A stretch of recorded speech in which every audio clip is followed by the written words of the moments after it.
Hi my dear all student, welcome to my YouTube channel. देखिए, आज अपन बात करते हैं अपने क्वेश्चनों की सीरीज को आगे बढ़ाते हुए पार्ट नंबर 4 में।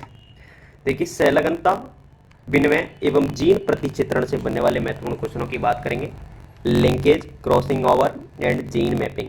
देखिए, आपके सामने जो पहला क्वेश्चन है उसकी बात करते हैं कि विनिमय की आवृत्ति में विविधता, विनिमय की आवृत्ति में विविधता सीधे से संबंधित होती है व्यत्यासिका की आवृत्ति में विविधता से तथा गुणसूत्रों के आनुवंशिक मैप निर्मित करने हेतु आधारीय पदार्थ प्रदान करती है। इसकी क्या बताइए, ये विविधता बताइए। ठीक है साथियों। इसके बाद जो आपका नेक्स्ट क्वेश्चन है साथियों, मैं इससे पहले बता दूं कि आपकी जो लाइव क्लास है शाम को 8 बजे होगी, वो डेली चल रही है, तो वहां आप MCQ अटेंड जरूर करें। बाकी आप इस सारथी के पहले और दूसरे और तीसरे पार्ट को अटेंड जरूर करें, बाकी उसके बाद ही इन क्वेश्चनों को आप हल करें। आपको बहुत आसानी होगी इन क्वेश्चनों को करने में। देखिए, इसके साथ दूसरा क्वेश्चन देखते हैं कि जीन विनिमय की अवस्था किस में पाई जाती है। जीन विनिमय की अवस्था इनमें से किस अवस्था में मिलेगी, किस स्टेज में मिलेगी। देखिए, तो जीन विनिमय कोशिका की किस अवस्था में होगा। देखिए, ये होगा आपका पैकेटिन, बिल्कुल पैकेटिन में होगा। इसके बाद बात करें नेक्स्ट क्वेश्चन की कि गुणसूत्रों पर जीन व्यवस्थित होते हैं। गुणसूत्रों पर जीन किस क्रम में व्यवस्थित होते हैं, तो ये सभी को पता है, सिंपल सा क्वेश्चन है, रे के क्रम में होते हैं। किस में साथियों, जैसे ये जीन है तो इस रेखा पर ऐसे ये क्या पाए जाते हैं, ये तो गुणसूत्र है और इस पर क्या मिलेंगे, जीन, रे के क्रम में। इसके बाद बात करते हैं नेक्स्ट क्वेश्चन की, ऑटोसोम्स में स्थित जीन्स की संलग्नता कहलाती है। ऑटोसोम्स में स्थित जीन्स की संलग्नता क्या कहलाती है साथियों, तो ये कहलाएगी आपकी गुणसूत्री संलग्नता। ठीक है, गुणसूत्री संलग्नता किससे संबंधित है, ऑटोसोम्स से संबंधित है। इसके बाद बात करें नेक्स्ट क्वेश्चन की, संलग्नता के पहले उदाहरण के प्रस्तुतकर्ता थे, यानी उसके साइंटिस्ट का नाम पूछा है कि संलग्नता सबसे पहले प्रस्तुत किस साइंटिस्ट के द्वारा की गई थी, तो ये आपके बेटसन एवं पुनेट। साथियों मैं बता दूं, ईयरफोन लगा के रात को सोते टाइम इन क्वेश्चनों को अपने सुनते रहें तो आपको ये क्वेश्चन एवरेज एवरेज मतलब डेली रूटीन में याद हो जाएंगे। देखिए साथियों, नेक्स्ट क्वेश्चन है, संलग्न जीन्स को पृथक किया जा सकता है, किस विधि के द्वारा पृथक किया जा सकता है। साथियों ये क्वेश्चन पूछा गया है आपसे, तो बहुत ही सिंपल सा क्वेश्चन है, इसको आप बता सकते हैं कि विनिमय की क्रिया द्वारा संलग्न जीन्स को क्या कर सकते हैं, अलग कर सकते हैं साथियों। इसके बाद नेक्स्ट क्वेश्चन है, जब दो जीन्स गुणसूत्रों पर काफी समीप रूप में विन्यासित हो, जब दो जीन्स गुणसूत्रों पर काफी समीप रूप में, यानी ये आपके गुणसूत्र है और इसमें दो जीन्स काफी क्या है, समीप है, समीप विन्यासित हो, तो क्रॉसिंग को प्रेषित करना लगभग क्या होगा, असंभव कार्य होगा। कैसा होगा साथियों, असंभव होगा। इसके बाद आपका नेक्स्ट क्वेश्चन है, उसकी बात करते हैं, निम्न में से असत्य कथन चुनिए, आपको फॉल्स कथन चुनना है। देखिए फॉल्स कौन सा है, तो देखिए विनिमय शब्द सर्वप्रथम कैटल ने सन 1912 में प्रयुक्त किया था, बिल्कुल ये राइट बात है। विनिमय डिप्लूटीन अवस्था में होता है, नहीं, विनिमय डिप्लूटीन में नहीं होता है, पैकाटीन अवस्था में होता है, अभी पहले बात हो चुकी है साथियों। तो इसका जो फॉल्स कथन है अभी मिल चुका है। आगे देखते हैं, विनिमय समझात गुणसूत्रों के नॉन सिस्टर क्रोमोटिड्स के बीच पाया जाता है, बिल्कुल सही बात है। वह सर्वमान्य तथ्य है कि क्रॉसिंग ओवर अर्धसूत्री विभाजन की 4 स्ट्रैंड प्रावस्था में होता है, बिल्कुल ये भी सही है, ये 3 सही है, बाकी ये फॉल्स है आपका, तो ये भी है इसका करेक्ट आंसर। इसके बाद नेक्स्ट क्वेश्चन की बात करें, वो आपकी स्क्रीन के सामने पेश होता हुआ, संलग्नता समलग्नता तथा बेलग्नता प्रावस्थाओं का वर्णन बेटसन व पुनेट ने किस सन में किया था, तो ये किया था आपका 1960 में। किसमें किया था आपका साथियों, 1960 में। इसके बाद बात करें नेक्स्ट क्वेश्चन की, विनिमय की कॉपी चॉइस सिद्धांत के प्रतिपादित कौन थे। विनिमय जो है सिद्धांत, तो उसकी कॉपी चॉइस सिद्धांत है, उसके प्रतिपादित कौन है, तो वो है आपके बेलिंग नामक साइंटिस्ट ने कॉपी चॉइस सिद्धांत का क्या किया था, प्रतिपादन किया था साथियों। इसके बाद साथियों नेक्स्ट सीरीज क्वेश्चन है आपका, एलोसोम्स या लिंग गुणसूत्रों पर स्थित जीन्स पर उपस्थित संलग्नता कहलाती है, क्या कहलाती है साथियों, तो ये संलग्नता आपकी एलोसोमल संलग्नता कहलाती है, एलोसोमल संलग्नता, क्योंकि एलोसोम्स जीन पे ही तो मिल रहे हैं। संलग्नता किस किस गुणसूत्रों पर मिल रही है, एलोसोम्स, तो ये कौन सी संलग्नता होगी, एलोसोमल संलग्नता। इसके बाद साथियों नेक्स्ट क्वेश्चन है आपका, चूंकि विनिमय गुणसूत्रों के 4 स्ट्रैंड अवस्था पर होती है, चूंकि विनिमय गुणसूत्रों के 4 स्ट्रैंड अवस्था पर होती है, अतः 4 में 2 स्ट्रैंड ही क्रॉस ओवर होंगे, यानी 4 गुणसूत्रों में कितने स्ट्रैंड क्रॉस ओवर होंगे, 2। ठीक है, एक व्यत्यायिका के पश्चात अर्धसूत्री विभाजन के आधे उत्पाद क्रॉस ओवर के रूप में होंगे, ये भी बिल्कुल राइट है। न्यूरोस्पोरा कवक में 2 व्यवसायिकाओं के फलस्वरूप या 8 क्रॉस ओवर होंगे, 8 नॉन क्रॉस ओवर्स होंगे, बिल्कुल ये भी राइट है। तो इसका राइट आंसर क्या हो गया, डी ऑप्शन, उपयुक्त सभी। इसके बाद नेक्स्ट क्वेश्चन की बात करें कि अवैध क्रॉसिंग ओवर होता है, अवैध क्रॉसिंग ओवर कहाँ मिलेगा आपको साथियों, तो ये ट्रांसलोकेशन के समान होता है। ये अवैध क्रॉसिंग ओवर किसके समान होता है, ये बात हो रही है, तो ये आपके किसके समान होता है, ट्रांसलोकेशन के समान होता है साथियों, किसके समान, ट्रांसलोकेशन के समान होता है। इसके बाद जो आपका क्वेश्चन है देखिए साथियों, सारी सारथी को मैं अपलोड कर रहा हूँ ताकि आपको क्योंकि कई लोग जयपुर से दूर रहते हैं तो उनको उपलब्ध नहीं हो पाती, उनके लिए ये बेहतरीन चैनल हमने बनाया है आपकी सहायता के लिए। तो आप सब्सक्राइब और लाइक और कमेंट करना ना भूलें साथियों। आपकी इतनी हेल्प हो रही है तो आप एक काम तो कर सकते हैं, बेल आइकन प्रेस करें। देखिए नेक्स्ट क्वेश्चन, गुणसूत्रों का आरेखी निरूपण। गुणसूत्रों का क्या कर रहे हैं अपन, आरेखी निरूपण कर रहे हैं साथियों, जिसमें उन्हें नाप के अनुसार क्रम में व्यवस्थित किया जाता है। यानी गुणसूत्रों का आरेखी निरूपण करेंगे और उन्हें नाप कर क्या करेंगे, व्यवस्थित करेंगे, सेट करेंगे। तो वह कौन है, वह तो गुणसूत्रों का आरेखी निरूपण इंडियोग्राम से किया जाता है। किससे किया जाता है साथियों, इंडियोग्राम से। इसके बाद जो आपका क्वेश्चन है, पौधों में संलग्नता दर्शाने का सर्वप्रथम प्रयास किया था, यानी किस साइंटिस्ट ने पौधों में सर्वप्रथम संलग्नता का प्रयास किया था। तो पौधों में संलग्नता का सर्वप्रथम जो प्रयास किया था, लेथाइरस ओडोरेटस नामक साइंटिस्ट ने सबसे पहले संलग्नता का क्या किया था, प्रयास। और कहाँ किया था, पौधों में, प्लांट्स के अंदर किया था साथियों। इसके बाद जो आपका क्वेश्चन है, नेक्स्ट क्वेश्चन, उसकी बात करते हैं। प्रभावी लक्षण प्रारूप प्रदर्शित करने वाले जीन का जीन प्रारूप निर्धारित किया जा सकता है, किस जो आपका संकरण होता है उसके द्वारा किया जा सकता है। तो देखिए, प्रभावी लक्षण प्रारूप प्रदर्शित करने वाले पौधे का प्रभावी लक्षण प्रारूप कौन कर प्रदर्शित कर रहा है, आपका जो प्लांट प्रदर्शित कर रहा है उसका क्या निकालना है आपको, जीन प्रारूप। तो किस संकरण के द्वारा निकाल सकते हैं, आप टेस्ट क्रॉस के द्वारा निकाल सकते हैं साथियों। ठीक है साथियों, ये भी क्वेश्चन आपका क्लियर होगा। और अगर आपको ये क्वेश्चन अच्छे लग रहे हो तो ऐसे ही क्वेश्चन प्लेलिस्ट में सारे डाल रखे हैं, वहाँ भी आप चेक कर सकते हैं। इसके बाद आपका जो नेक्स्ट क्वेश्चन है उसकी बात करें कि एक जीन एक एंजाइम, ये इंपोर्टेंट क्वेश्चन है साथियों, ये कई बार रिपीट हुआ है, यूआरडीपीजी के लिए इंपोर्टेंट है। तो एक जीन एक एंजाइम अवकल्पना किसने प्रस्तुत की थी, ये बिल्कुल सिंपल भी क्वेश्चन है। तो ये की थी आपकी बीटल एंड टेटम ने साथियों। और साथियों मैं बता दूं कि यूआरटीपीजी में इतने हार्ड क्वेश्चन आते नहीं है, तो आप निश्चिंत रहें। जो भी आप पढ़ रहे हैं, कई साथियों से मैंने सुना है कि मेरे को ऐसे बोल रहे, ए बुक नहीं पढ़नी, यूनिवर्सिटी का पेपर सिंपल आता है। तो आपके पास जो उपलब्ध है उसको पढ़ो और उसी से, क्योंकि आप हाई लेवल का पढ़ रहे हैं तो नॉर्मल तो आपको वैसे ही आता होगा, क्योंकि उसमें पूरे कॉन्सेप्ट सब बताए हुए होते हैं। तो आपके पास जो उपलब्ध है उसको पढ़ो साथियों, कोई डिस्टर्ब ना हो इन दोनों। इसके बाद जो क्वेश्चन है उसकी बात कर लेते हैं कि एक जीव जिसमें दो समरूप युग्म विकल्पी हैं एक दिए हुए ट्रेट के लिए कैसे होंगे।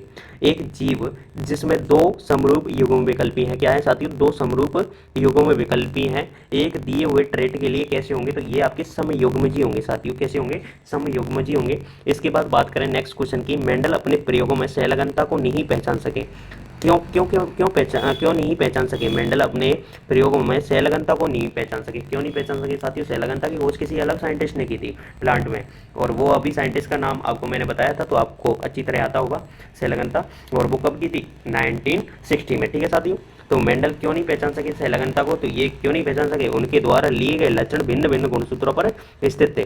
ठीक है, यानी उनके द्वारा जो गुणसूत्र जो लक्षण लिए गए थे वो कहाँ, भिन्न भिन्न गुणसूत्रों पर स्थित थे साथियों। इसके बाद जो आपका क्वेश्चन है उसकी बात करते हैं कि कोशिकाओं के बीच आनुवांशिक विभिन्नताएं उत्पादित होती हैं। कोशिकाओं के बीच आनुवांशिक विभिन्नताएं किस प्रकार से, यानी जेनेटिक डिफरेंस किस प्रकार से, किस विभाजन के द्वारा जो जेनेटिक डिफरेंस होता है कोशिकाओं के अंतर्गत, तो उसकी बात हो रही है, तो वो होता है आपका अर्धसूत्री विभाजन द्वारा। ठीक है, इसके बाद नेक्स्ट क्वेश्चन है साथियों, उसकी बात करते हैं लिंग निर्धारण एवं संलग्न वंशागति से जो क्वेश्चन बनते हैं उनकी बात करते हैं। तो देखिए आपका पहला क्वेश्चन है, बार बॉडी की सर्वप्रथम खोज किसने की। जो बार बॉडी होती है उसकी सर्वप्रथम खोज किस साइंटिस्ट ने की थी, तो ये आपके जो साइंटिस्ट है मुरे बार, यानी 1949 में मुरे बार नामक साइंटिस्ट ने की थी। बार बॉडीज की सर्वप्रथम खोज मुरे बार नामक साइंटिस्ट ने 1949 में की थी साथियों। इसके बाद नेक्स्ट क्वेश्चन है, बार बॉडीज कहलाते हैं, क्या कहलाते हैं, बार बॉडीज का दूसरा नाम पूछा है आपसे। तो बार बॉडीज जो है वो लिंग क्रोमेटिन कहलाते हैं। क्या कहलाते हैं साथियों, लिंग क्रोमेटिन कहलाते हैं। इसके बाद जो आपका क्वेश्चन है कि बार बॉडीज हैं, तो बार बॉडीज एक धनात्मक लिंग क्रोमेटिन है। बार बॉडीज क्या है, एक धनात्मक लिंग क्रोमेटिन है। इसके बाद जो आपका क्वेश्चन है उसकी बात करें कि प्रथम लिंग उत्क्रमण की खोज की थी, यानी किस साइंटिस्ट ने प्रथम लिंग उत्क्रमण की खोज की थी। तो ये आपके साइंटिस्ट थे, क्यू नामक साइंटिस्ट ने प्रथम लिंग उत्क्रमण की खोज की थी। इसके बाद साथियों नेक्स्ट क्वेश्चन है उसकी बात करें,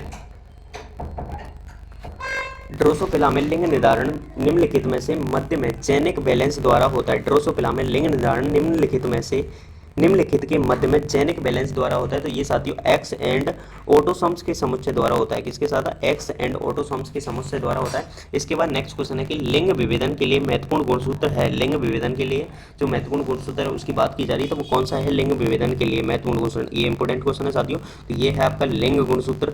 ठीक है साथियों। इसके बाद बात करें नेक्स्ट क्वेश्चन की, क्लाइनफेल्टर सिंड्रोम यानी डबल एक्स बाई में बार बॉडीज की संख्या कैसी होगी? बार बॉडीज की संख्या क्या हो जाएगी?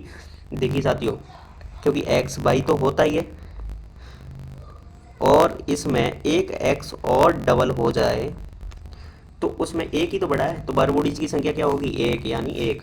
और ये क्लाइनफेल्टर सिंड्रोम आपका जो है वो मादा में मिलेगा, तो डबल एक्स तो उनके पास उपस्थित होते हैं, इनमें क्या बढ़ जाता है? बाई बढ़ जाता है। तो इसमें बार बॉडीज की संख्या कौन सी है? बाई। अगर कौन सी पूछे तो बाई, और कितनी होती है? तो वो एक होती है साथियों। इसके बाद बात करें नेक्स्ट क्वेश्चन की। नेक्स्ट क्वेश्चन आपकी स्क्रीन के सामने देखिए साथियों, मात्रा प्रतिफल की प्रक्रिया का प्रतिपादन किया था। किसने प्रतिपादन किया था? तो लायन नामक साइंटिस्ट ने 1969 में प्रतिपादन किया था साथियों। ठीक है। इसके बाद नेक्स्ट क्वेश्चन है, वर्णांधता की खोज किसने की? सिंपल क्वेश्चन आते हैं साथियों। वर्णांधता की खोज वो की थी हॉर्नर नामक साइंटिस्ट ने की थी। किसने साथियों? हॉर्नर नामक साइंटिस्ट ने की थी। इसके बाद जो क्वेश्चन है आपका, बाई गुणसूत्र कहलाते हैं। बाई गुणसूत्र जो लिंग गुणसूत्र है उसको क्या कहते हैं? अपन उसको एंड्रोसोम बोलेंगे। क्या बोलेंगे साथियों? एंड्रोसोम बोलेंगे। इसके बाद अपन बात करें नेक्स्ट क्वेश्चन की। देखिए, मॉर्गन के अनुसार, किसके अनुसार साथियों? मॉर्गन के अनुसार ड्रोसोफिला में एक्स गुणसूत्र क्षण जैसा, ड्रोसोफिला में एक्स गुणसूत्र कैसा है? क्षण जैसा। जबकि बाई गुणसूत्र कैसा होगा? किसके अनुसार पूछ रहा है? मॉर्गन के अनुसार। तो बाई गुणसूत्र किस प्रकार का होगा? तो ये होकोनोमा होगा। कैसा साथियों? जो होको होता है उस टाइप का होगा साथियों। ठीक है। इसके बाद बात करें नेक्स्ट क्वेश्चन की कि 1902 में टिड्डों में अध्ययन की एक्सो विधि किस साइंटिस्ट के द्वारा बताई गई थी? एक्सो विधि, एक्सो मेथड की बात हो रही है, मेथड की बात हो रही है, तो ये बताई थी मैंकलिंग नामक साइंटिस्ट ने। ठीक है साथियों। इसके बाद बात करें अपन नेक्स्ट क्वेश्चन की। देखिए, सामान्य मादा ड्रोसोफिला का आनुवांशिक संघट्ट है। सामान्य मादा ड्रोसोफिला का आनुवांशिक संघट्ट है, तो देखिए बताइए, सामान्य मादा ड्रोसोफिला का आनुवांशिक संघट्ट कौन सा होगा? तो ये होगा डबल, आपको पता है डबल एक्स क्रोमोसोम्स ही मिलेंगे मादा में। ठीक है। इसके बाद बात करें नेक्स्ट क्वेश्चन की, मिलेंट्रियम के बाई गुणसूत्र का दूसरा भाग कहलाता है। मिलेंट्रियम के बाई गुणसूत्र का दूसरा भाग क्या कहलाता है? नर वृद्धि क्षेत्र कहलाता है साथियों। क्या कहलाएगा? नर वृद्धि क्षेत्र कहलाएगा। इसके बाद बात करें नेक्स्ट क्वेश्चन की कि लिंग निर्धारण के लिए जीनी संतुलन को प्रतिपादित किया था। किस साइंटिस्ट ने किया था साथियों? तो ये आपका साइंटिस्ट, ये क्वेश्चन जरूर मिलेगा आपका यूआरटीपीसी के अंतर्गत, तो ये साइंटिस्टों के नाम याद रखना साथियों। तो लिंग निर्धारण के लिए जीनी संतुलन का सिद्धांत प्रतिपादित किस साइंटिस्ट के द्वारा किया गया था? तो ये ब्रिजिस, और 1922 में, ब्रिजिस नामक साइंटिस्ट ने 1922 में साथियों। ठीक है साथियों। इसके बाद बात करें नेक्स्ट क्वेश्चन की। नेक्स्ट क्वेश्चन देखिए, नेक्स्ट क्वेश्चन कौन सा है? देखिए आपके क्या बताता है कि स्त्रियों में बार बॉडीज की संख्या क्या होती है? सदैव एक्स क्रोमोसोम्स से एक क्रम में होती है। ठीक है साथियों।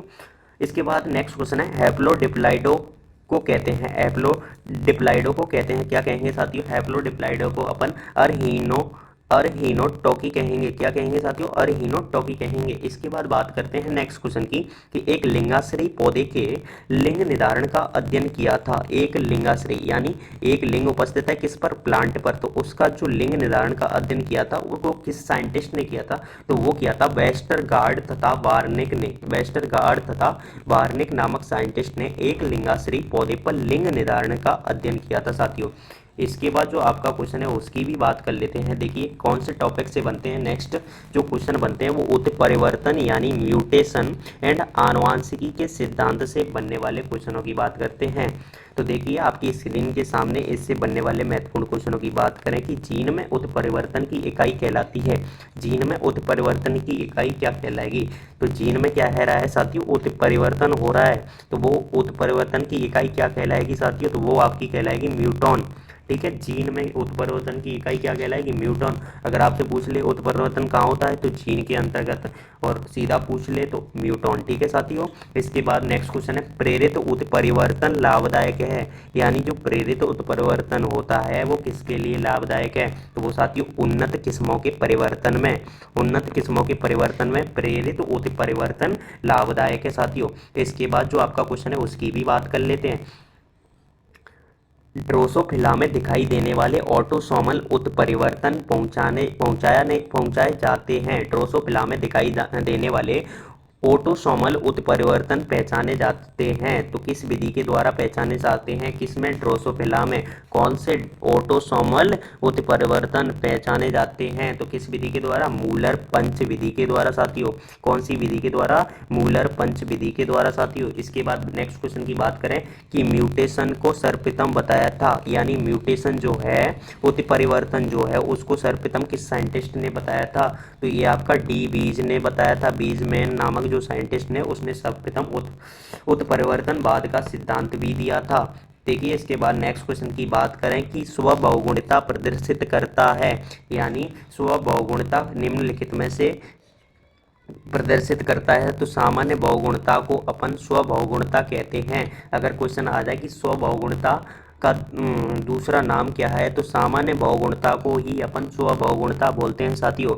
इसके बाद जो आपका क्वेश्चन है उसकी भी बात कर लेते हैं कि उत्परिवर्तन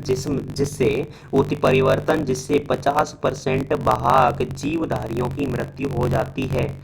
उत्परिवर्तन जिससे 50% जीवधारियों की क्या हो जाती है साथियों? मृत्यु हो जाती है। तो वह उत्परिवर्तन क्या कहलाएगा? तो वो उपदैहिक उत्परिवर्तन कहलाएगा साथियों। क्या कहलाएगा? उपदैहिक उत्परिवर्तन कहलाएगा। इसके बाद बात करेंगे नेक्स्ट क्वेश्चन की। निम्नलिखित में से किस रोग से पीड़ित मनुष्यों में डाईहाइड्रोक्सीफिनाइल एलेनिन को मिलेनिन में बदलने की क्षमता नष्ट हो जाती है। तो आपको ये डिजीज का क्वेश्चन आया है और डिजीज से क्वेश्चन आपका यूआरटीपीजी में एक ना एक तो मिलेगा ही। तो इस डिजीज वाले क्वेश्चन अच्छे से पढ़ के जाएं साथियों। और एक क्वेश्चन आपका 1 मार्क्स का होता है और नेगेटिव मार्किंग होती नहीं है, तो सारे क्वेश्चन अटेम्प्ट करने हैं साथियों। तो इसका जो राइट आंसर क्या होगा? एल्बिनिज्म जो डिजीज है, उस डिजीज में डाईहाइड्रोक्सीफिनाइल एलेनिन को मिलेनिन में बदलने की क्या हो जाती है? क्षमता नष्ट हो जाती है साथियों। इसके बाद जो क्वेश्चन है उसकी बात करें कि निम्नलिखित में से किस रोग में होमोजेनेटिक अम्ल को एसिटिक अम्ल में परिवर्तित करने की क्षमता का अभाव हो जाता है, यानी ये भी रोग पूछा है। तो इसमें क्या हो रहा है? होमोजेनेटिक अम्ल को एसिटिक अम्ल में परिवर्तित करने की क्षमता नष्ट हो जाती है। तो ये आपका जो रोग है एल के पिटोन्यूरिया, ठीक है। इसके बाद आप फिनाइल कीटोन्यूरिया मत कराना, इसमें भी न्यूरिया है, तो इसको एल की बात हो रही है, ठीक है साथियों।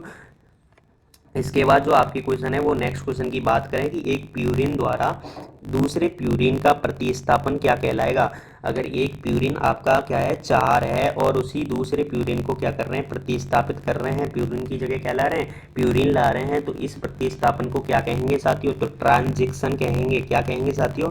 ट्रांजिशन कहेंगे। इसके बाद जो क्वेश्चन है उसकी बात करें कि एक गुणसूत्री में गुणसूत्रों को प्रदर्शित करते हैं। एक गुणसूत्री में गुणसूत्रों को कैसे प्रदर्शित करेंगे साथियों? तो एक एकल गुणसूत्र की बात हो रही है। तो देखिए इसको एन के द्वारा, अगर डबल होगी, 2 सूत्र की होगी तो 2n हो जाएंगे साथियों। समझ में आया ना? तो इसके बाद बात करेंगे नेक्स्ट क्वेश्चन की कि द्विगुणित सेट से एक गुणसूत्र की कमी वाले जीवधारी कहलाते हैं। तो क्या कहलाते हैं साथियों? द्विगुणित सेट से एक गुणसूत्र की कमी वाले जीवधारियों, यानी आपके पास 2n है और उसमें क्या हो गई? एक की कमी हो गई। तो ऐसे प्रकार के देखिए क्या जीवधारी क्या कहलाएंगे? तो एक न्यून सूत्री, यानी एक की क्या हो गई? कमी, तो एक न्यून सूत्री कहलाएंगे। इसके बाद बात करेंगे दो न्यून सूत्री जीवधारी के गुणसूत्रों को प्रदर्शित करते हैं, यानी 2n, ठीक है।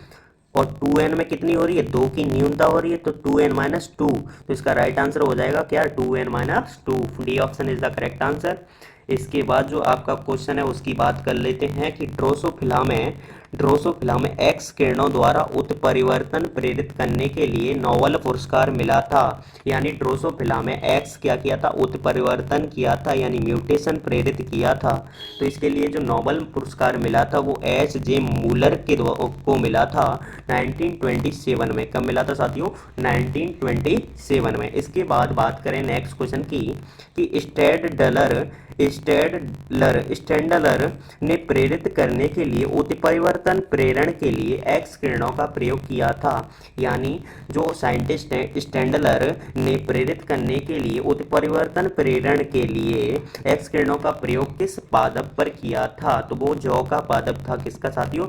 जौ का। इसके बाद जो क्वेश्चन है उसकी बात करें कि निम्नलिखित में से किस रोग में पीड़ित व्यक्तियों में फिनाइल पायरुविक अम्ल को हाइड्रोक्सी फिनाइल पायरुविक अम्ल में परिवर्तित करने की क्षमता नष्ट हो जाती है। और ये क्षमता नष्ट हो रही है, यहाँ से क्वेश्चन पक्का आता है साथियों, तो इन क्वेश्चनों को छोड़े ना। तो देखिए इसका जो राइट आंसर क्या हो जाएगा उसकी बात कर लेते हैं। तो देखिए कौन से रोग में जो क्षमता नष्ट हो जाती है, तो वो आपकी है फिनाइल कीटोन्यूरिया। ठीक है साथियों, फिनाइल कीटोन्यूरिया। इसके बाद जो आपके क्वेश्चन है वो आपके बनते हैं कोशिका संरचना एवं कार्य से बनने वाले सेल स्ट्रक्चर एवं सेल के जो विभिन्न कोशिकांग होते हैं उनके फंक्शनों से बनने वाले क्वेश्चनों की बात करते हैं। तो देखिए सेल बायोलॉजी से जो क्वेश्चन है उनकी बात करें तो आपके अंतर्गत पहला क्वेश्चन है कि कोशिका कला में क्रियात्मकता के साथ साथ संरचनात्मक भूमिका कौन निभाता है। कोशिका कला के साथ साथ यानी सेल मेम्ब्रेन की बात हो रही है कि क्रियात्मकता के साथ साथ संरचनात्मक भूमिका कौन निभाता है, तो ये आपका कौन निभाता है? प्रोटीन। यानी कोशिका कला किसकी बनी होती है? प्रोटीन की। ठीक है, इसके बाद बात हो रही है नेक्स्ट क्वेश्चन की कि पादप कोशिका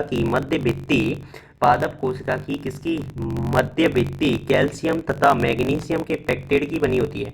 यानी बात हो रही है पादप कोशिका की मध्य भित्ति यानी मिडिल जो भित्ति है, मिडिल वॉल है, वो कैल्शियम तथा मैग्नीशियम के पेक्टिड की बनी होती है। और पेक्टिड अम्ल किसका बहुलक है? ये पूछा है आपसे साथियों, बहुलक पूछा है, पॉलीमर पूछा है, तो ये किसका बहुलक है? तो उपयुक्त में से कोई नहीं ऑप्शन आ जाएगा। ठीक है साथियों, इसके बाद जो क्वेश्चन है उसकी बात करें कि कोशिका के किस अंग में ऑक्सीसोम उपस्थित होते हैं। कोशिका के किस अंग में ऑक्सीसोम उपस्थित होते हैं, तो जो ऑक्सीसोम है वो आपके माइटोकॉन्ड्रिया यानी क्रिस्टी के अंतर्गत उपस्थित होते हैं। कहाँ साथियों? माइटोकॉन्ड्रिया यानी क्रिस्टी के अंतर्गत उपस्थित होते हैं। क्या? ऑक्सीसोम की बात हो रही है। इसके बाद बात करें नेक्स्ट क्वेश्चन की कि निम्नलिखित में से कौन सा अंग राइबोसोम के निर्माण में सहायक है। निम्नलिखित में से कौन सा अंग राइबोसोम के निर्माण में सहायक है, यानी राइबोसोम किस अंग कोशिका के किस अंग के द्वारा निर्मित होता है, तो ये आपके केंद्रिका के द्वारा क्यों निर्मित होता है? राइबोसोम निर्मित होता है साथियों। इसके बाद जो क्वेश्चन है उसकी बात करें कि सेंट्रियोल या सेंट्रोसोम भाग लेता है, तो सेंट्रियोल व सेंट्रोसोम किस में भाग लेता है, तो ये कोशिका विभाजन को प्रारंभ करने में भाग लेता है साथियों। सेंट्रियोल और सेंट्रोसोम की बात हो रही है तो कोशिका विभाजन में भाग लेता है। और इसके बाद जो क्वेश्चन है उसकी बात कर लेते हैं जल्दी से फटाफट से बिना टाइम बर्बाद करते हुए। लाइसोसोम है, लाइसोसोम क्या है? देखिए लाइसोसोम की बात करें तो लाइसोसोम को अपन आत्मघाती तैली भी बोलते हैं साथियों। और इसके बाद जो इसका कार्य होता है वो क्या होता है? वो पाचन केंद्र का कार्य होता है। किसका साथियों? पाचन केंद्र का, क्योंकि ये पचाती है, जो सड़े गले पदार्थ होते हैं उनको पचाने का कार्य करती है। ठीक है, सड़ी गली ऐसे कोई कोशिका मर जाती है तो उसको पाचित कर देती है, नष्ट कर देती है। ठीक है, आत्मघाती थैली, एक सेकंड इसमें डाउट है, आप भी इसको चेक कर लेना, मुझे थोड़ा डाउट लग रहा है। लाइसोसोम को आत्मघाती थैली तो कहते हैं लेकिन पाचन केंद्र भी कहते हैं, बिल्कुल सही है। इसके बाद जो क्वेश्चन है उसकी बात करें कि इलेक्ट्रॉन ट्रांसपोर्ट तंत्र स्थित होता है, तो ये जो इलेक्ट्रॉन ईटीसी की बात हो रही है, तो ये ईटीसी का पूरा नाम इलेक्ट्रॉन ट्रांसपोर्ट सिस्टम, ईटीएस होगी, ईटीएस इलेक्ट्रॉन ट्रांसपोर्ट सिस्टम। तो ये कहाँ मिलेगा आपको? क्रिस्टी में मिलेगा साथियों। कहाँ मिलेगा? क्रिस्टी में। और जो क्रिस्टी है वो कहाँ है? माइटोकॉन्ड्रिया में। कहाँ है? माइटोकॉन्ड्रिया में। इसके बाद जो बात करें नेक्स्ट क्वेश्चन की, देखिए शुक्राणु के एक्रोसोम का निर्माण किस अंग द्वारा होता है? शुक्राणु के एक्रोसोम का निर्माण किस अंग द्वारा होता है? शुक्राणु के जो आगे जो भाग होता है उसे एक्रोसोम बोलते हैं, तो उसका निर्माण किस अंग के द्वारा होता है? तो वो कोशिका के गोल्जी काय के द्वारा होता है साथियों। किसके द्वारा होता है? गोल्जी काय के द्वारा होता है। इसके बाद बात करें नेक्स्ट क्वेश्चन की, कोशिका कला में पाई जाने वाली समाकल या आंतरिक प्रोटीन की प्रतिशत मात्रा होती है। कोशिका कला में पाई जाने वाली, कोशिका कला में क्या पाई जाती है? समाकल तथा आंतरिक प्रोटीन की प्रतिशतता कितनी मिलेगी? यानी कोशिका झिल्ली की बात हो रही है, तो इसमें कितनी प्रतिशतता मिलेगी? 70% क्या मिलेगी आपको? प्रोटीन मिलेगी साथियों। तो कोशिका झिल्ली सबसे ज़्यादा जो बनी होती है किसकी बनी होती है, प्रोटीन की बनी होती है।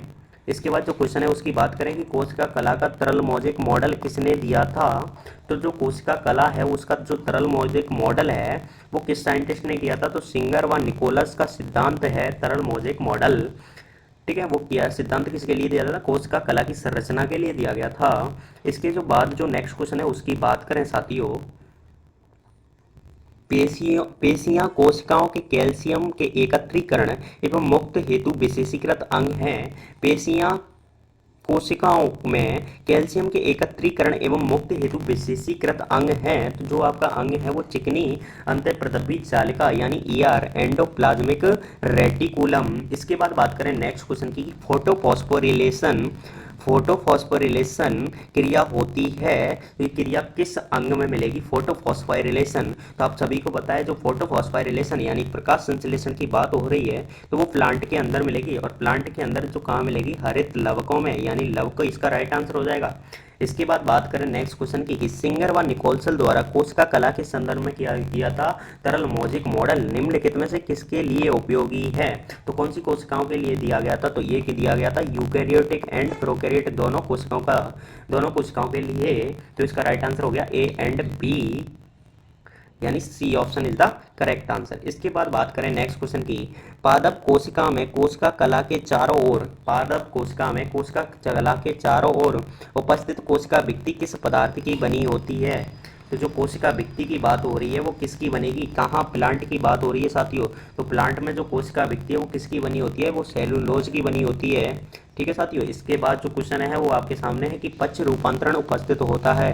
ये पक्ष रूपांतरण कोशिका के किस अंग में मिलेगा, तो ईआर एंडोप्लाज्मिक रेटिकुलम यानी अंतःप्रदबी जालिका। इसके बाद बात करें नेक्स्ट क्वेश्चन की कि केंद्रक झिल्ली के संदर्भ में असत्य कथन छांटिए, यानी केंद्रक झिल्ली के संदर्भ में असत्य कथन चुनना है। तो देखिए फॉल्स कौन सा है, केंद्रक आवरण कोशिका में उपस्थित अन्य कोशिका झिल्लियों के समान होता है, बिल्कुल ये तो गलत है। केंद्रक का आवरण अन्य कोशिका भित्ति के समान होता ही नहीं है, क्योंकि परासरण नियमन का कार्य होता है, अन्य कोशिका भित्ति तो अलग होती है अन्य कोशिकाओं की। तो इसके बाद जो क्वेश्चन है उसकी बात करें कि केंद्रक आवरण आनुवांशिकीय पदार्थ को कोशिका द्रव से अलग करता है, बिल्कुल। जो केंद्रक होता है वो केंद्रक बीच में, और बीच में केंद्रक के चारों ओर केंद्रक झिल्ली पाई जाती है। तो यहाँ जो केंद्रक झिल्ली के बाहर कोशिका द्रव होता है और केंद्रक झिल्ली के अंदर केंद्रक द्रव, ठीक है, तो ये अलग करता है, ये बिल्कुल राइट है। इसके बाद बात करें केंद्रक आवरण सकेंद्रीय झिल्लियों का युग्म होता है, बिल्कुल सकेंद्रीय झिल्लियों का युग्म होता है।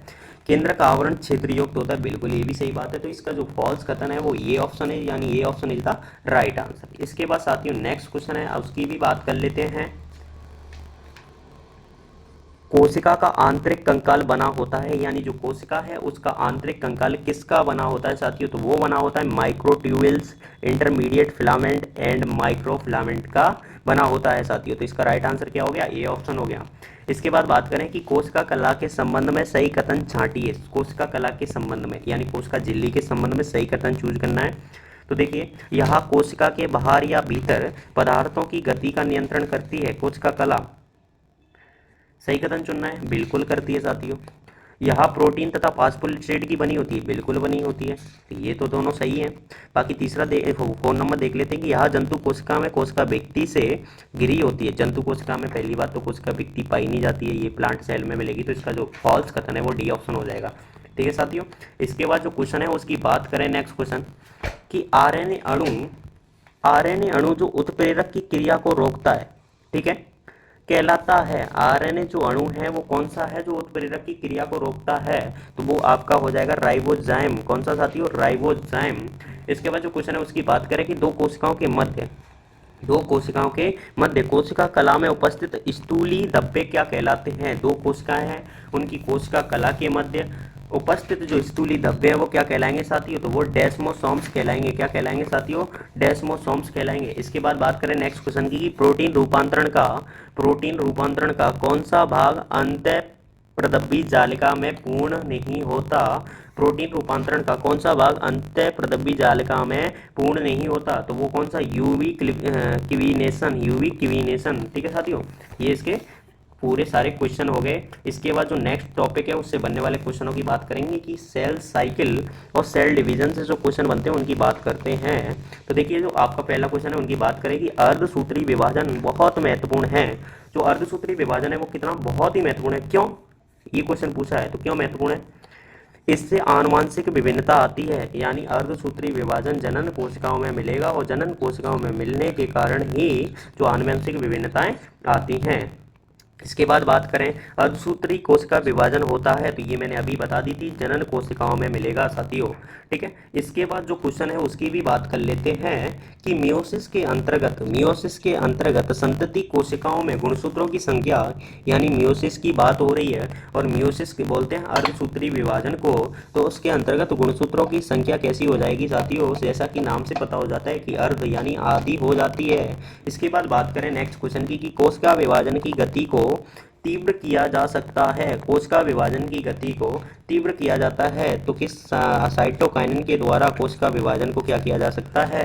तीव्र किया जा सकता है। इसके बाद जो नेक्स्ट क्वेश्चन है उसकी बात करें कि रासायनिक रूप से तर्कुतंतु बने होते हैं। जो तर्कुतंतु होते हैं, फिलामेंट होते हैं, उसकी बात की जा रही है तो वो किसके बने होते हैं? प्रोटीन के बने होते हैं साथियों।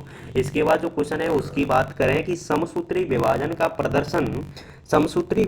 प्रदर्शन किस ऊतक में किया जा सकता है, यानी किस ऊतक में देखा जा सकता है? यानी किसकी बात हो रही है? समसूत्री विभाजन की। कहाँ देखा जा सकता है, किस टिश्यू में देखा जा सकता है साथियों? तो ये आपके मूलाग्र में देखा जा सकता है समसूत्री विभाजन। इसके बाद बात करें नेक्स्ट क्वेश्चन की कि समसूत्री विभाजन में सेंट्रोमियर विभाजन करता है। जो सेंट्रोमियर है वो किस स्टेज में विभाजन करता है? तो ये विभाजन करता है आपका पश्चावस्था में। ठीक है साथियों, किस अवस्था में? पश्चावस्था में। इसके बाद जो नेक्स्ट क्वेश्चन है, गुणसूत्र तर्कुतंतुओं से जुड़े रहते हैं। गुणसूत्र तर्कुतंतुओं से जुड़े रहते हैं, यानी किसके द्वारा जुड़े रहते हैं? तो ये जुड़े रहते हैं आपको सेंट्रोमियर के द्वारा साथियों। ये एक भी क्वेश्चन को मिस ना कीजिएगा, ये सारे क्वेश्चन आपके यूआरटीपीजी के लिए यूआरटीपीजी की बुक से लिए गए हैं साथियों। तो इसके लिए जो क्वेश्चन है उनको बिल्कुल मिस मत कीजिएगा, क्रम वाइज सीरियल वाइज सारे क्वेश्चन लीजिएगा। समसूत्री विभाजन होता है तो ये आपका समसूत्री विभाजन कहाँ मिलेगा? कायक कोशिका में। और जो मियोसिस की बात हुई थी, यानी अर्धसूत्र की बात हुई थी अर्धसूत्री विभाजन की, वो कहाँ मिला था? जनन कोशिकाओं में। तो इसका राइट आंसर हो जाएगा कायक कोशिका समसूत्री विभाजन। इसके बाद जो क्वेश्चन है उसकी बात करें कि माइटोसिस के अंतर्गत, किसके अंतर्गत साथियों? माइटोसिस के अंतर्गत मात्र एवं पैतृक गुणसूत्रों के खंडों के विनिमय को कहते हैं। तो उस गुणसूत्र खंडों के क्या कहते हैं साथियों? तो उसको क्रॉसिंग ओवर कहेंगे। ठीक है साथियों। इसके बाद बात करें नेक्स्ट क्वेश्चन की कि कोशिका विभाजन के समय, किसके समय? सेल डिवीजन के समय विभिन्न गुणसूत्रों का तर्क के ध्रुवों की ओर बढ़ना क्या कहलाता? बढ़ने का कारण क्या है? तो उनके बढ़ने का माइक्रोट्यूब्यूल्स हैं। ध्रुवों की ओर बढ़ने का कारण क्या है? माइक्रोट्यूब्यूल्स हैं साथियों। इसके बाद बात करें नेक्स्ट क्वेश्चन की। देखिए साथियों, लास्ट पेज पे चल रहे हैं अपन। अगर किसी कोशिका में डीएनए की मात्रा, अगर किसी कोशिका में किसकी मात्रा? डीऑक्सीराइबोज न्यूक्लिक अम्ल की मात्रा सामान्य से दुगनी हो तो इसका अर्थ होगा, तो इसका अर्थ क्या होगा साथियों? यह कोशिका विभाजित होने वाली है। अगर किसी कोशिका में डीएनए की मात्रा क्या हो गई? सामान्य से दुगनी, तो उसका अर्थ आप जान लेंगे कि क्या हो रहा है? ये कोशिका भी विभाजित होने वाली है। इसके बाद बात करें नेक्स्ट क्वेश्चन की, कोशिका विभाजन की क्रिया रोकने के लिए क्या उपयोगी होता है? कोशिका विभाजन की क्रिया रोकने के लिए क्या उपयोगी होता है? तो पराबैंगनी प्रकाश द्वारा प्रभाव रोकना पड़ता है। ठीक है, रोकना, ये सेल डिवीजन जो है वो किसके द्वारा रोकेगा? तो पराबैंगनी प्रकाश के द्वारा नष्ट हो जाएगा। ठीक है साथियों। डीएनए का प्रतिलिपिकरण किस स्टेज में होगा? अगर डीऑक्सीराइबोज है उसका प्रतिलिपिकरण किस स्टेज में होगा साथियों? तो ये आपका होगा एस अवस्था में। किस अवस्था में साथियों? एस अवस्था में, बिल्कुल। इसके बाद नेक्स्ट क्वेश्चन है कि केंद्रक चक्र का अनुक्रम है। केंद्रक चक्र का अनुक्रम है तो केंद्रक जो चक्र है, सेल साइकिल है, उसका अनुक्रम कौन सा है? G1, फिर S फेज, फिर कौन सी फेज आएगी? G2, फिर M फेज। ठीक है, इसका अनुक्रम हो गया। इसके बाद जो क्वेश्चन है उसकी बात करें कि सिनेप्टोनीमल कॉम्प्लेक्स संरचना है। सिनेप्टोनीमल कॉम्प्लेक्स संरचना है, तो ये गुणसूत्र वियोजन की क्या है, संरचना है साथियों। इसके बाद जो क्वेश्चन है उसकी बात करें कि वह अवस्था जिसमें गुणसूत्र सम्मुख ध्रुवों की ओर गमन करते हैं। गुणसूत्र कैसे जा रहे हैं, सम्मुख ध्रुवों की ओर। सम्मुख ध्रुव का मतलब एक दूसरे के विपरीत, एक दूसरे के क्या जा रहे हैं साथियों, विपरीत। तो उस कौन सी अवस्था में जाते हैं, तो वो आपके पश्च अवस्था में जाते हैं, ठीक है साथियों। इसके बाद जो क्वेश्चन है उसकी बात करें कि अर्धसूत्री विभाजन की खोज की थी। जो अर्धसूत्री विभाजन है उसकी खोज किस साइंटिस्ट ने की थी, तो वो साइंटिस्ट है आपके फॉर्मर व मुरे नामक साइंटिस्ट ने किस विभाजन की खोज की थी, अर्धसूत्री विभाजन की खोज फॉर्मर व मुरे नामक साइंटिस्ट ने, ठीक है। इसके बाद जो क्वेश्चन है आपका देखिए साथियों, समसूत्री कोशिका विभाजन के फलस्वरूप बनी संतति कोशिकाओं में डीएनए की मात्रा होती है। बनी संतति कोशिका में यानी कौन सा विभाजन हो रहा है, समसूत्री विभाजन में, ठीक है। समसूत्री कोशिका विभाजन के फलस्वरूप बनी संतति कोशिका में डीएनए की मात्रा क्या होगी साथियों, तुम्हें पता है कि समसूत्री विभाजन में क्या होती है, समान होगी। बाकी जनक कोशिका के समान नहीं, ये तो जनक कोशिका के बराबर तो होगी नहीं। जनक कोशिका की आधी आधी भी नहीं होगी, जनक कोशिका से दोगुनी भी नहीं होगी। तो इनमें देखिए जनक कोशिका के बराबर, इसका राइट आंसर देख सकते हैं आपका ए ऑप्शन होगा, जो कि इसमें गलत दिया हुआ है, इसको ना माने, इसका राइट आंसर होगा ए ऑप्शन। इसके बाद बात करें नेक्स्ट क्वेश्चन की कि लैंगिक जनन करने वाले जीव अपनी संतानों को क्या देते हैं। लैंगिक जनन करने वाले जीव अपनी संतानों को क्या देते हैं साथियों, तो ये देते हैं अपने जीनों की आदि संख्या देंगे, ठीक है। सारे जीन तो देने से रहे नहीं, अपने जीनों की एक चौथाई नहीं देंगे, क्योंकि आधी संख्या क्यों देंगे, अर्धसूत्री विभाजन होगा लैंगिक के समय। तो देखिए ये आपके सारे क्वेश्चन कंप्लीट हो चुके हैं। बाकी आपके इसी किताब के कुछ 500 क्वेश्चन और बचे हैं, और नेक्स्ट वीडियो में आ जाएंगे, ठीक है साथियों। तो मिस ना कीजिएगा। और बाकी आपके जो 3 लेक्चर हैं वो अपलोड कर दिए गए हैं, 3 पार्ट हो चुके हैं, ये चौथा पार्ट है, तो ये 3 पार्ट को देखिएगा, आगे 5वां पार्ट आने वाला है कुछ। तो ठीक है, thank you so much watching this video. Like जरूर कीजिएगा साथियों, इतनी मेहनत कर रहे हैं आपके लिए। और कमेंट, अगर कोई भी डाउट हो तो कमेंट कीजिएगा, और कोई भी इश्यू, अगर कोई भी आपका डाउट बनता है तो मुझे बताइएगा, ठीक है। मैं आपकी कोशिश करूँगा हर रिप्लाई देने का। Thank you.